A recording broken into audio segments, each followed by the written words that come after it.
कहा जाता है कि भारत एक धर्म प्रधान देश है, लेकिन मेरा ये मानना है कि भारत एक राजनीति प्रधान देश है। आप सब ने कहीं न कहीं पिछले कुछ सालों में सुना होगा कि 70 सालों में ये नहीं हुआ, 70 सालों में वो नहीं हुआ। 70 सालों में क्या हुआ और क्या नहीं हुआ, ये सारी बातें व्हाट्सएप के ज़रिए कहीं न कहीं हम लोगों के ज़रिए सामने आती हैं। लेकिन अगर आप देखें, जब देश जहाँ से 1947 में आज़ादी के बाद आज हम जहाँ हैं, हर प्रधानमंत्री ने कहीं न कहीं एक योगदान दिया है इस देश को आगे बढ़ाने के, आम जनता के लिए काम। लेकिन हमारे पास कई बार ऐसा होता है कि हम पढ़ने की बहुत इच्छा नहीं है या हमारे पास पूरी जानकारी नहीं होती और हम भ्रामक तथ्यों के आधार पे एक विचार बना लेते हैं, अलग-अलग तरह की बातें करते हैं। हाल ही में एक किताब राजकमल प्रकाशन की तरफ से मैंने पढ़ी, जिसका नाम है भारत के प्रधानमंत्री, देश, दशा और दिशा। इस किताब को रशीद किदवई जी ने लिखा है। रशीद जी राजनीतिक लेखन के लिए जाने जाते हैं। अभी तक उनकी किताबें अंग्रेजी में रही और ये पहली किताब उनकी हिंदी में आई है। इस किताब में उन्होंने बहुत ही सरल भाषा में भारत के प्रधानमंत्रियों की प्रोफाइलिंग की है, जिसके ज़रिए आपको बहुत सी ऐसी चीज़ें जानने को मिलती हैं, जिसके बारे में हमें अंदाज़ा नहीं है कि किस तरह से 70 सालों में देश आगे बढ़ा है।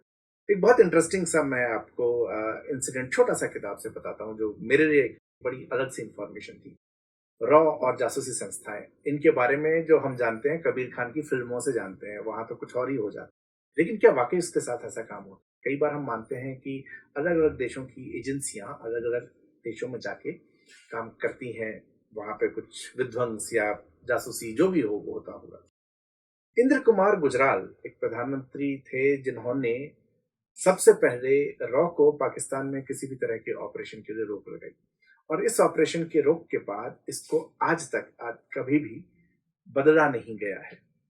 ये एक बहुत छोटी-सी चीज़ है, लेकिन इस छोटी-सी चीज़ का प्रभाव किस तरह से हमारी विदेश नीति पे, अड़ोस-पड़ोस के हमारे देशों के संबंध पे पड़ता है और कैसे उस चीज़ को आगे की सरकारें भी निभाती हैं, इसको जानना बहुत महत्वपूर्ण है।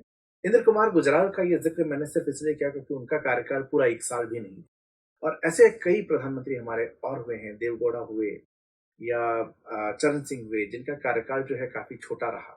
लेकिन उनके समय में कुछ काम हुए, कई बार ऐसा भी हुआ कि उनकी व्यक्तिगत महत्वाकांक्षाएँ जो हैं, वो देश के विकास के ऊपर भारी पड़ी। तो कौन प्रधानमंत्री ऐसे रहे जिन्होंने काम किया, कौन प्रधानमंत्री जिन्होंने चीज़ों को अपने हिसाब से मोड़ा?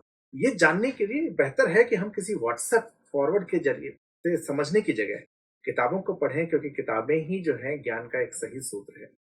ये किताब मैंने पढ़ी है और मैं रिकमेंड करूँगा हर उस भारतीय को जो कि जानना चाहता है हमारे देश में किस तरह से प्रधानमंत्रियों ने काम किया है और हमारे देश की राजनीति किस प्रकार से काम कर रही है।